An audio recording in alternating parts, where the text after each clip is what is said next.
В Якутске открылась 9-я межрегиональная выставка «Ярмарка. Печатный двор Якутии-2015».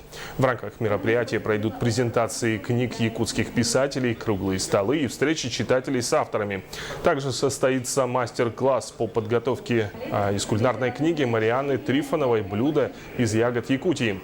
Кроме того, Саха-Печать представит издания, выпущенные к году литературы. Во второй половине состоится встреча, где обсудят вопросы реализации печатных изданий, где издательство «Бичик» с 5 районами подпишет соглашение о дальнейшем сотрудничестве. У нас в каждом районе есть своя редакция районной газеты. Каждая редакция является автономным учреждением, то есть имеет право заниматься любым видом бизнеса, который не запрещен законом. И мы решили объединить вот эти вот усилия, то есть «Бичик» отдает книги на реализацию, газета, к тому же она же, газета есть газета, то есть она может рекламировать эти новинки, да?